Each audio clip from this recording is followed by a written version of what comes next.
It's a good day. Today is Thursday, February 20th, and I'm so excited to have you guys join me today. Today, we're going to talk about the connection between insulin resistance and kidney stones. So, this was a question that came up to me recently within the last week. And so, if you know of anybody that struggles with kidney stones, will you share this information out to them? You never know what the connections are, but I'm telling you, insulin resistance excuse me, it's connected to freaking everything. And I say that every single day. But the more that I study, the more that I know this to be true. So if you know of anybody that has had kidney stones, they struggle with them, or you yourself, share it out. Lorette, it's so good to see you. Welcome in on this Thursday morning in Minnesota. We are going to get up to the teens. So let it be known, this is a very good day. We've been a little bit in the sub-zero tundra of Minnesota. All right, so this is what we do every day, Monday through Friday, because I know I get strangers on my content all the time, especially on the Tickety Talk. Monday through Friday at 11 a.m. Central Standard Time, unless I'm traveling or it's a holiday. I go live here so that we can be more informed about insulin resistance. Listen, I am 100%, 150%, 1000% convinced that women are sliding into their 40s. They are insulin resistant. They do not know it. They do not understand that insulin is literally causing them to create belly fat and block them from burning belly fat. And I know that's just one conversation out of 1,000. But it's sometimes the most frustrating one is when we can't zip up our jeans or when we feel like all hope is lost. And so all of these conversations that we're having in society about counting points and eating in a calorie deficit only, although that's a piece of the puzzle, or we're told to just like hit the elliptical machine or run or whatever, and it's raising our cortisol. Like everything is upside down and backwards just a little bit. So welcome in, you guys on TikTok. It's so good to see you. Hello, Jacqueline. Cold West Texas. What is cold considered in West Texas? I will be in Texas in August, the beginning of August, when it's very warm. I understand, but that's not really west. It's more north. It'll be Dallas area. Good morning, Lisa. Good to see you. 14 degrees. Well, that is cold for you guys. Wow, 14 degrees in West Texas. Oh my. I should call my girlfriend and see what it is where she is. She's north of Dallas just a little bit. I hope she's doing okay. She's from Minnesota. She's fine. She's from that hardy stock of Minnesota. So anyway, this is really the conversation that we get to every single day. We get to have this conversation because this is not the information that we're getting from the matrix, right? So let's just jump right in, and then I'm going to go ahead and I can answer questions when we're done, or I can tell you exactly how I have personally lost 3 sizes in my 50s after my cycle stopped, even though I was gestational with my first baby, even though I was hypoglycemic with my second baby, even though my dad died at 63 from type 2 diabetes, even though I'm Italian. And I'm the only one in my family, my immediate Italian family, that avoided type 2 diabetes. I just took a completely different journey. I love sharing how I did that so that I can help more people and get more testimonies, because your guys' testimonies are literally the best testimonies on the face of the planet. I'm just telling you, it's true. It's very, very true. So this is the deal. This is the connection between insulin resistance and kidney stones. So again, share out this information if you know somebody needs to hear this. Seriously, you guys, we can become our own advocates and like make a difference in our life. Research suggests that insulin resistance can contribute to the formation of kidney stones in several different ways. So here we go. Number 1, increased calcium and oxalate excretion. I know, right? Insulin resistance can lead to increased urinary calcium and oxalate levels, which are primary components of the most common type of kidney stones. So the most common are like these calcium oxalate stones, and insulin resistance is kind of like increasing that in the urine. Okay. My dad dealt with kidney stones a lot. He dealt with everything. He freaking did it all.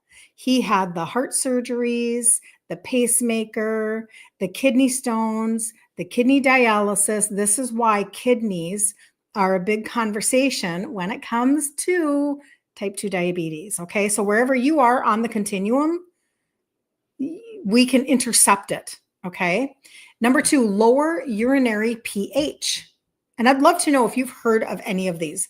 Put in the comments if you've actually ever heard any of these connections. So people with insulin resistance, because if you're on my content, chances are, right, you're insulin resistant and you're wondering like, how can I actually start viewing things through the lens of insulin resistance so I can get off of meds and turn back symptoms and lose weight, etc. People with insulin resistance, particularly those with metabolic syndrome or type 2 diabetes, often have more acidic urine. Low urinary pH is a major risk factor for uric acid stones, which form in acidic environments. God, I wish I would have known these things. So many people I could have helped. Okay. Decreased citrate levels. Insulin resistance plays a role in regulating citrate levels in urine. Citrate helps prevent kidney stones by binding with calcium and inhibiting stone formation. That's super interesting. In insulin resistance, citrate levels may be lower, which is increasing the risk of stone formation. Number 4, chronic low-grade inflammation. We talk about that a lot, don't we? Because high insulin is high inflammation. Very frustrating. And this is why, like when I talk about turmeric and things like that, it can make such a difference in your world. I take 2 turmeric every single night before I go to bed, but it's a good one. It's like 45 times more absorbable than what's on the market. That's another conversation. Number 4, that chronic or low-grade inflammation. Insulin resistance is associated with inflammation, which can contribute to kidney dysfunction and an environment that favors stone formation. And the last one is dehydration and electrolyte imbalance. Insulin resistance often occurs alongside conditions like obesity and metabolic syndrome, which can lead to dehydration or altered mineral balance, further increasing kidney stone risk. So how do you reduce your risk of kidney stones if you are insulin resistant? How do you do this? Okay. Number 1, you do have to stay really, really extra hydrated because you want things to keep moving along. Drink plenty of water, helps dilute the urine and prevent the stone formation. So you're wanting to dilute. If you have high acid in your urine, you want that to like get less, right? So drink. And your kidneys want a lot of hydration. You can't stop drinking if you have kidney issues. That would be bad. And what's so interesting is that when I look back on my life, so I was a newborn right around the time that my dad was diagnosed with type 2 diabetes. So when he needed a kidney later in life, the University of Minnesota basically said, even though you're a match, yeah, pretty much no, because that's when he contracted it. Or contracted, that's the wrong word. That's when it peaked and he was diagnosed. And so they're like, basically it's genetic. And that's what I was taught my whole life. How many of you have been taught, put it in the comments, how many of you have been taught that type 2 is genetic? There's really not much you can do about it. Your only hope is to manage it, probably with meds, and good luck to you. Don't let the door hit you in the butt on the way out.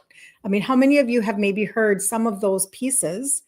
Somebody recently said that they were talking to somebody who said, oh my gosh, I had no idea that this was turnaroundable because I thought that this was a death sentence.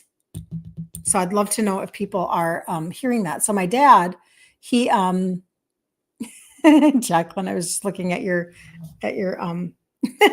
your emoji of being so cold. Brr. Okay. So thank you for the follow, Bear. I so appreciate you. I don't want to forget you guys over there on TikTok because I love you guys so much. I'm so grateful to you guys. I really, really am, because you guys have the opportunity. Like when you tap on the screen or you share out information, you guys are the only people that really have the largest amount of opportunity for strangers to see content. So I'm just telling you, I really appreciate you guys on TikTok. But my dad, when I was growing up, I mean, I don't know if I even have a memory of my dad literally ever drinking a glass of water. Have you seen some of these memes go around where like in the 1980s, we just never drank water. And now here we are, we've got our water everywhere we go. And I think back and I go, oh my gosh, that's right. Like, I don't remember drinking water. We certainly, none of us had bottled water. Like, why would you have bottled water? I was stunned when my dad died in 1995, and in 1996, because he was 100% Italian, right? My mom took all of us to Italy to remember my dad. We should have gone when he was alive. Isn't that how that goes sometimes, right? So we go to Italy and we're sitting down and having dinner at any given restaurant. And if you ask for bottled water, oh, they'll bring it to you and then they will charge you for that bottled water quite a bit, right? But we weren't thinking, we were just like, can we have water? Well, you don't drink. Actually, you wouldn't ask for bottled water. You'd ask for water because you were just normal and you're used to going to any restaurant here in the United States. You ask for water, you get ice water. Well, they don't serve you their tap water. It's probably not maybe very good, right? Although, come to find out, almost 30 years later, our tap water is trash. Who knew? I mean, I thought it was okay. Anyway, that's another conversation. But they would charge you quite a bit. And I was like, this is really weird. Like, we don't ask for water and get served bottled water in America. Okay, so we were not drinking water. My dad, he was drinking Tab. How many of you remember Tab? I think it actually made a resurgence. I don't even know if it's still around, but how many of you remember? Cheryl, good to see you. Thank you, thank you, thank you. You're like coming to my rescue today. Thank you, thank you. I appreciate you so much. Yep, Tab. I mean, that was in my fridge at all times when I was growing up. So I don't remember him drinking water. So number one, stay hydrated if you are trying to avoid or deal with kidney stones, okay? Hold on just a second. Thank you, Cheryl. You're amazing. I appreciate you. She's sending me a big heart on my head on TikTok. That's super, super sweet.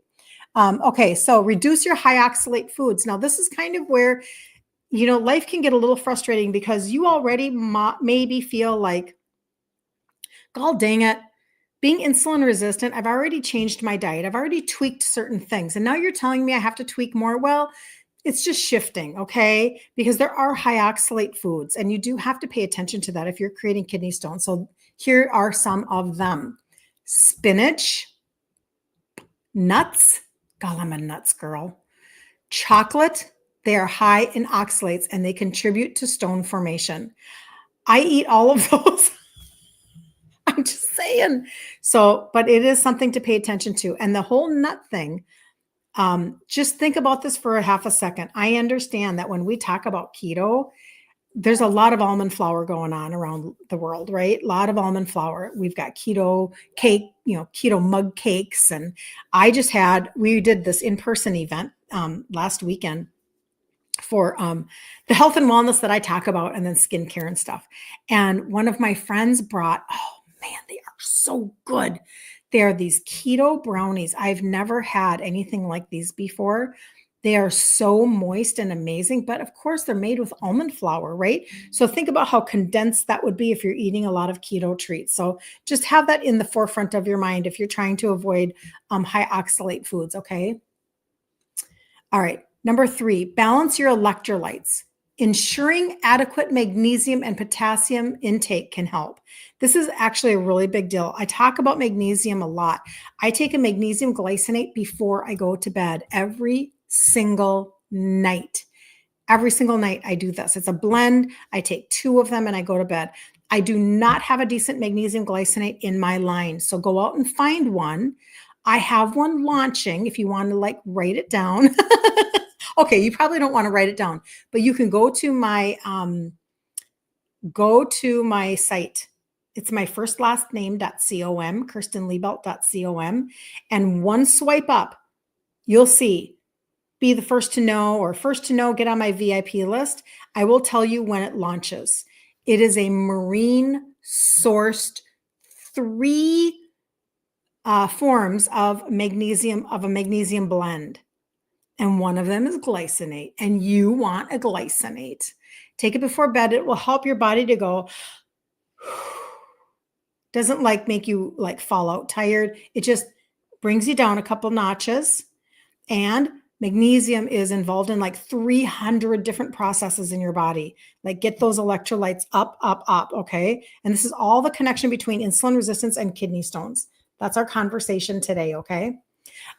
So that's the electrolytes. Support insulin sensitivity. Again, if the main pillar of all conversation, which it is in my world, FYI, just to let you know, I have one conversation. It's just 500 hours long.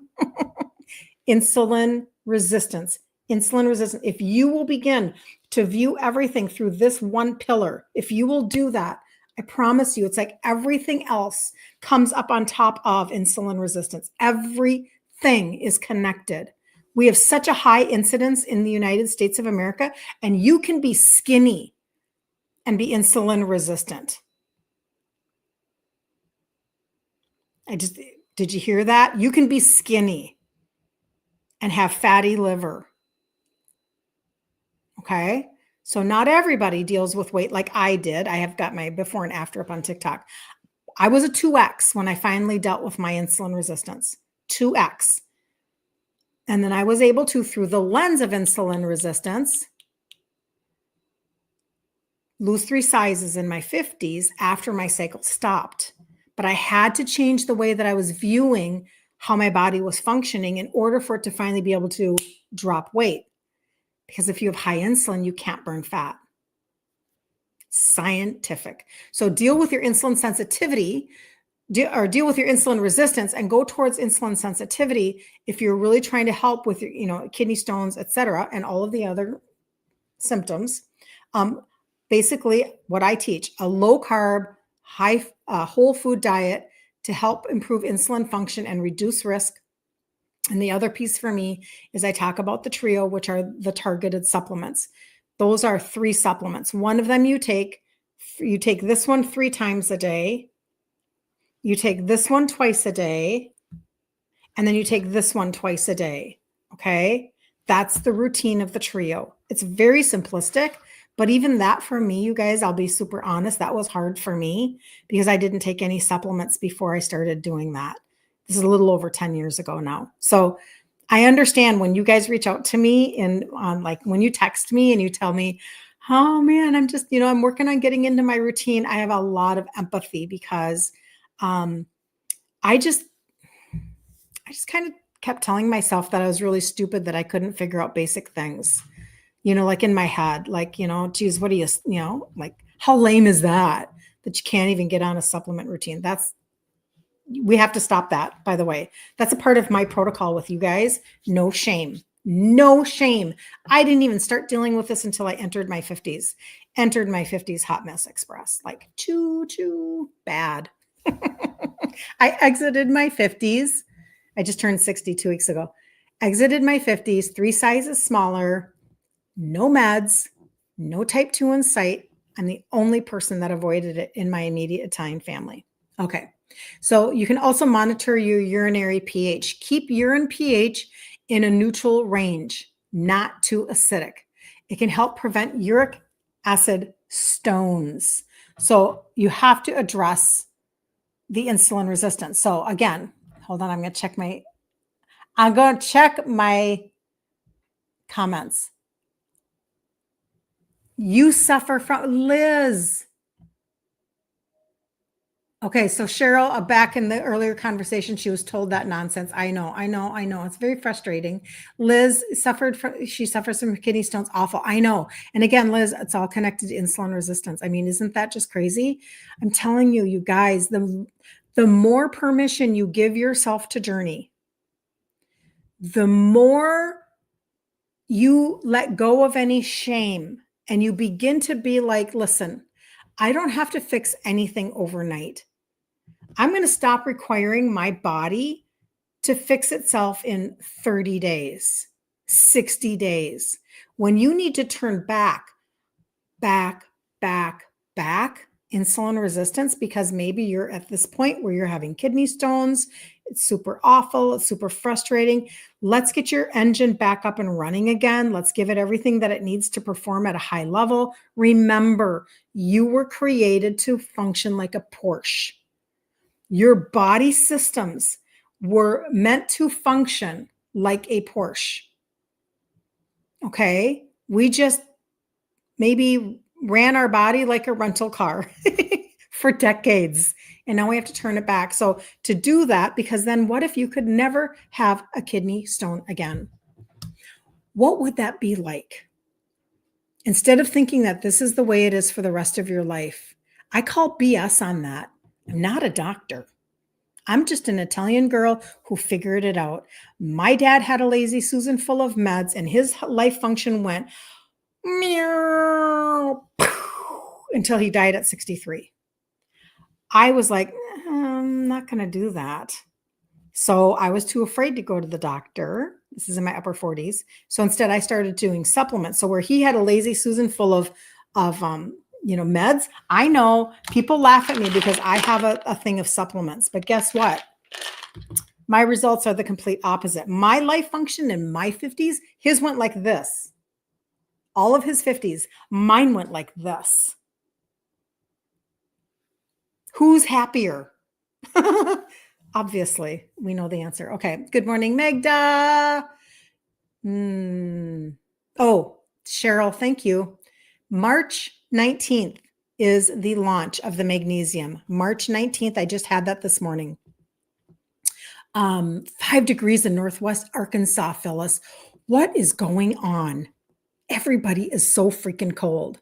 That's just crazy. So let's go back over some information here. And side note, for those of you that have already, I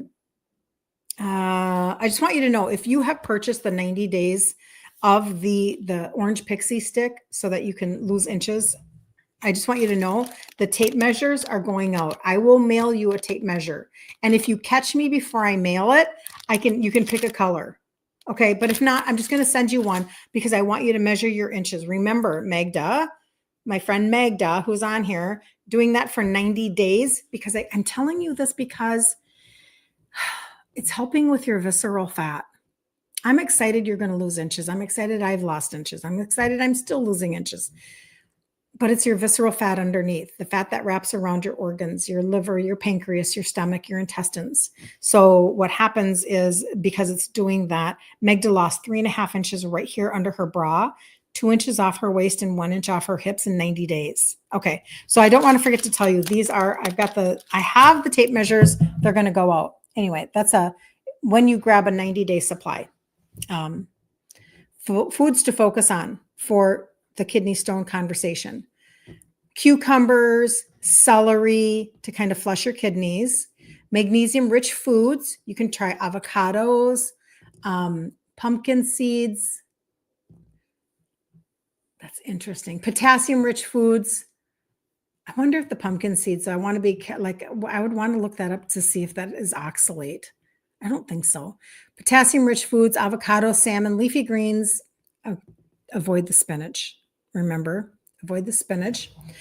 Citrate sources like lemons and limes, apple cider vinegar, basically can help prevent calcium stone formation.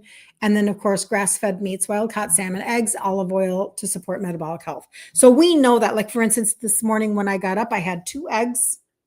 Get this, you guys. I had 2 eggs and about maybe 5 ounces of steak. That's about 50 grams of protein. 50. That means that not only will my blood sugars be stable for hours, I will be full for hours, and I will be satiated.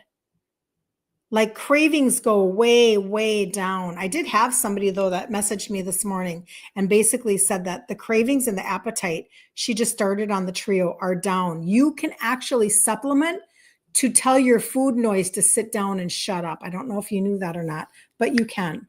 So the foods to avoid, we kind of went over those: the high oxalate foods, spinach, almonds, beets, dark chocolate, sugar and refined carbs, because that's spiking your insulin and it's contributing to your kidney dysfunction. Processed foods, anything that's a high sodium intake. Now, remember that sodium that is in high processed foods, that doesn't mean that you then don't, like, I definitely salted my eggs and my steak quite a bit, actually, because I don't eat processed foods that have all that crap salt in them. Does that make sense? Like, you don't want to be low on an electrolyte. High sodium intake, like from processed foods, can increase calcium excretion, leading to stone formation. Okay. Your key supplements that we just chatted about: your glycinate, your magnesium glycinate, your potassium citrate, using something for your liver. Hello, we talk about liver every freaking day. One of the trio is for your liver. The gut primer that we talk about is for your liver. Like, this is like amazing for your liver health. Your electrolyte support, ensure your hydration. Because if you're drinking regular water, it's not, you can make that water 10x itself. by adding electrolytes and things. Okay. So you can do a lot better than that. Yes. Avoid kale, spinach, berries too. Are those high oxalate? Grains for sure. That's an automatic. We teach grain-free, sugar-free around here, just in case you wanted to know, and legume-free, but I'm still a total foodie. And I never ever thought in a bazillion years, because I'm just eating real foods and I'm not eating things that spike my sugars. I didn't know berries. I'm gonna have to look that one up. And then apple cider vinegar can help maintain urinary pH.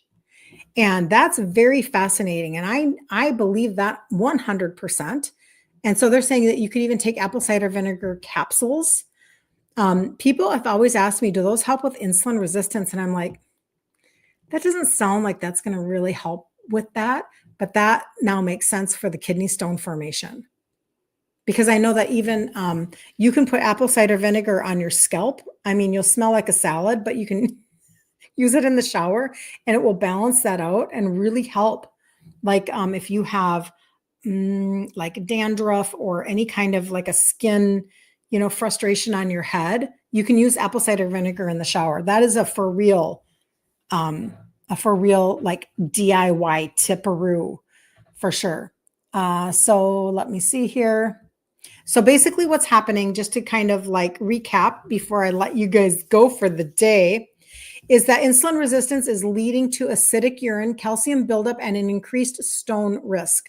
And the metabolic dysfunction is making it worse. So that whole insulin resistance connection is absolutely like it's real and it's frustrating. So again, instead of only ever putting a Band-Aid on what we're talking about, which would be the kidney stone, let's actually get to the root cause. Let's get that axe or that shovel into the root of the conversation, which is always insulin resistance. It's just amazing that way. And we just went all through the foods, and we just went through all through the supplementation. And that is kind of, like who knows these things? Carla, good to see you. So do we start with no grains, beans, and real sugar? I don't do any sugar at all, Gloria. I don't do any beans at all. You could do green beans. Green beans are not so high in carbohydrates. And again, this is not about, and then no grains. It's a very good place to, that's, I teach both. So I teach both. My story is that I started with supplements. I started with the trio, and then I traded out my foods. I feel like for me, and you don't have to do it this way at all, my food noise was really loud. It was very loud. I was convinced that I was never going to be able to trade out my foods because I'm Italian. I was convinced that that was going to be the hardest thing that I ever did do.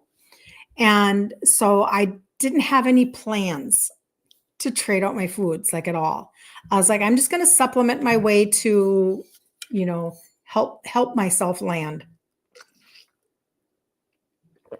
And I didn't know that when I get a Kleenex. I didn't know that when I started to supplement, that it was actually going to help me to simmer down, tell my food noise to sit down and shut up. I was shocked. And that is with the trio, by the way, just the 3. This one you take 3 times a day. This one I take, it's twice a day, and then it's twice a day. Okay. Anyway, and the food noise begins to come down because what you're doing is you're filling in with like nutritional deficiencies of some trace minerals, etc., and using some herbs to help your world bring down your insulin, which is a hormone, bring down your sugars, which are in your blood, and your insulin is trying to take care of your sugar, and you're supporting your liver function so that you can begin this detoxing process, which is super important because your liver actually helps to regulate your hormones, and insulin is a hormone. It helps to regulate the glucose in your blood. It helps to metabolize your fat. So when your liver is messed up and when your insulin is high, those 2 things alone, when it comes to the trio, those 2 things only will open up the gate that was blocking you from fat loss. It's just a scientific conversation. It's a cellular conversation. Thank you, thank you, thank you for all the hearts, Cheryl. You're amazing. I appreciate you. So that is basically where I started, Gloria. And then I started to trade out my foods. I knew nothing. I didn't know paleo. I didn't know Mediterranean. I didn't know keto. I didn't know, all of those terms were foreign to me. I just knew food. That's all I knew. This is like about 10 years ago. And so, oh, sorry, I made noise. And so when I started to trade out my foods, my first thought was, okay, well, I guess I better probably like try to stop eating processed food. I should probably start eating like real food, like if it came from the ground, or if, that kind of thought process. So I started doing that, but I realized it didn't take me too long to realize that even though my food noise was quiet, and all of a sudden my body, because this was my weight. And I was like, oh, what am I going to do?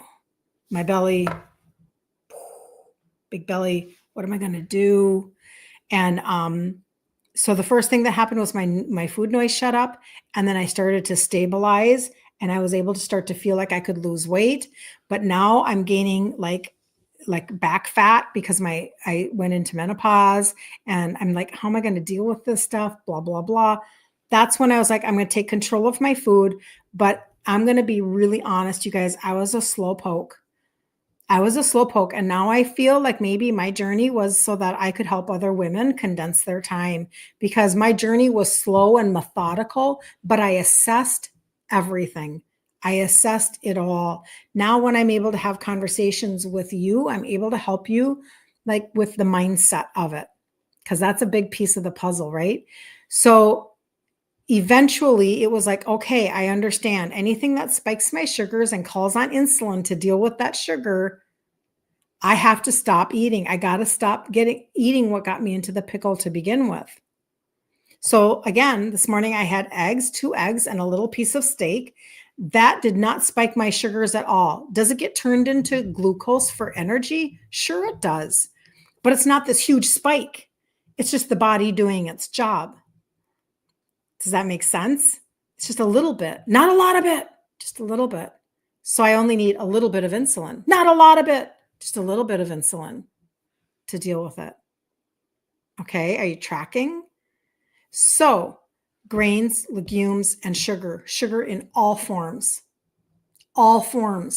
because the conversation isn't about you denying yourself. The conversation is not about God made bad food. The conversation is about, okay, this is where we're at. We recognize the insulin resistant level that we're at right now. So we are going to turn that back. We're going to stop what got us into the pickle to begin with. And we're going to shift and find out how we can still be a foodie within the boundaries of not spiking our sugars. And trust me, you can. I didn't think I could. Cheryl says, yay for March 19th. I know, Cheryl, I'm so excited, because the last bottle that I bought, I think I was like, this is the last bottle I'm going to have to buy of somebody else's brand that I just don't know if I can completely trust it. And also the blend is not the same. This is a really good blend. I'm so excited. So yes, I'm with you right there. I'm with you. So then the conversation is this. It depends on if you're looking to support your body towards like acceleration. If you're looking to accelerate that process from insulin resistant to insulin sensitive, that's where the targeted supplements come in. That's where the testimonies come from. I don't have any testimonies now, and it doesn't mean they don't exist. This is just my own world, right? Because I can only talk about my perspective and my own world. So what I'm saying is, like, I don't have testimonies of people who did food only, because that's just not my world. So all of my testimonies of like Terry losing 40 pounds in 8 months last year, she was doing both food and the trio, and she's 62. Or Claudette, who lost 45 pounds since August, she's 74 years old. So you're not too old. You can't use that as an excuse anymore.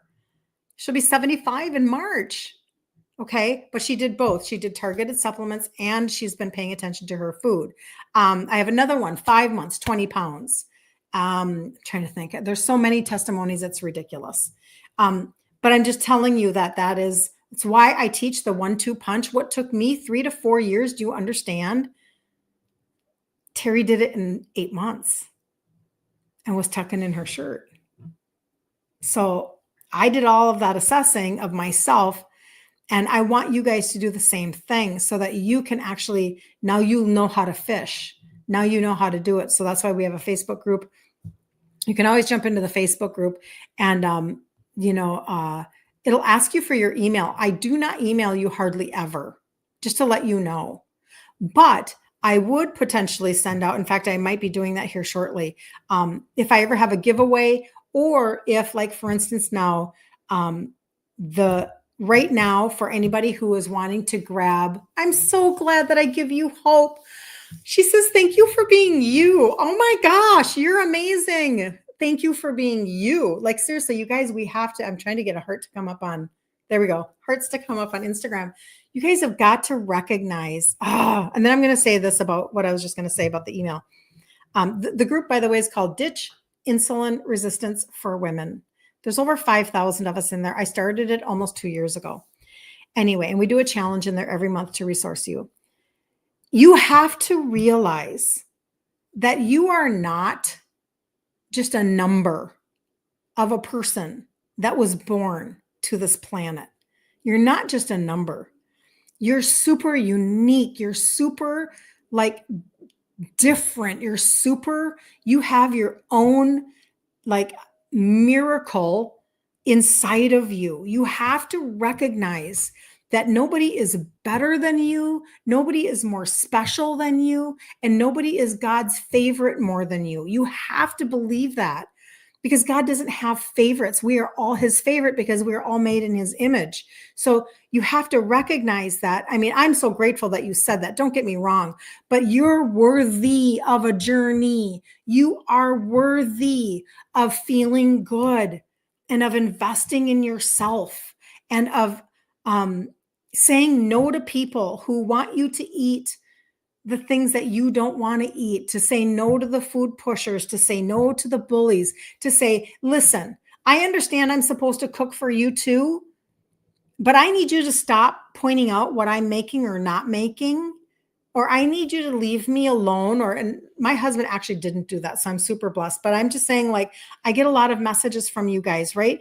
At some point you have to literally put up your hand in your head. You don't have to do it in person. Put up your hand and go, you just need to freaking sit down right now. I'm taking care of me. I'm going to take care of me. So I don't really care about your opinion about how I'm eating. I don't really care about your opinion about how I'm supplementing. I don't really care about your opinion about how I'm online listening to content about insulin resistance. I really don't care. You guys, it took me until my 50s. Okay. So back to the email conversation. There are so many, if you want the trio, this is for turning back your insulin resistance. If you want another layer, or some of you are just starting with the orange pixie stick. It's not going to do the exact same thing as the trio, but there is a layer in there that is helping with insulin sensitivity. But even more than that, it's helping you with your belly fat. So the email that I'm going to put together is going to have to do with, for anybody who buys, the whole idea is that you take this orange powder. I'll show it to you. I haven't taken mine today yet. You take this orange powder and you put it on your tongue and you just take 1 stick a day. And it actually is it's a clinical dose of, words are coming to me easily and quickly. It's a clinical dose of an extract that helps with targeting visceral fat. It's literally the claim. And they don't make claims lately, and it's happening. So the visceral fat it wraps itself around your liver, your pancreas, your intestines, and your stomach. But what happens is you lose inches because of it, because you're literally it's a thermogenic. It's an improper way to say it, but I'm going to say it anyway, because it's where we women visualize. It's where it's burning the fat from within. And so then you're shrinking from on the outside. Okay. I'm not even making this up. I'm not hyping this at all. I'm really not. It took me a long time to even bring it to you guys because I had to make sure it wasn't going to spike sugars, and I had to make sure that it was actually really happening. And I had to make sure that um, I needed to make sure that I wasn't hyping it because it's really a good product. So anybody that grabs 90-day supply, which is 3 boxes, I'm sending out tape measures because I want you guys to measure yourself. So I'll pick a color here and I'll send it out to you. Magda, 3.5 inches right here from under her bra, 2 inches off of her waist, 1 inch off of her hips. You have to decide what you want for your testimony to be. But my point being that when you get in the group, Ditch Insulin Resistance for Women, and it asks you, I will tell you things like that, like, hey, I'm sending something out with this purchase. I will not send out a ton of emails. I don't do that. That's just not what I do. Anyway, I'm just telling you that. Jump in though, because the next challenge is on the 11th of March, Monday, the 11th of March. And this is like, I like my supplements to taste like candy. This tastes like an orange pixie stick. You've lost 80 pounds. Oh, that's fantastic. Her A1C went from an 8.3 to a 5.1. And she's using intermittent fasting and low carb and high protein. Woohoo! Yes, yes, yes, yes, yes. Do you see how you can take control of your life? Oh, that makes me. You guys, why is it that we're running around thinking that this is not reversible? Why are we doing that? Why are we listening to that mess? I mean, somebody literally had just said to my customer that somebody in her world said, I thought diabetes was type 2 was a death sentence. I had absolutely no idea that you could turn it around.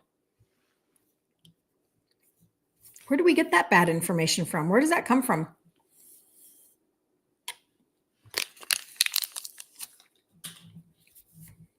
It's like orange candy. Anyway, oh man, that's so good. And this is actually developed for sports nutrition, so you can use it as a pre-workout if you want to. It does not make you tingle at all. It does not have that ingredient in it, but it will help you to get a better workout. Anyway, because it's heating you up a little bit inside of your cells. You don't feel it on your body though. Anyway, if anybody needs anything, just reach out to me. I'd be more than happy to help you. Just leave knowing that, I mean, if you never see my content again, know that it is 100% turnaroundable.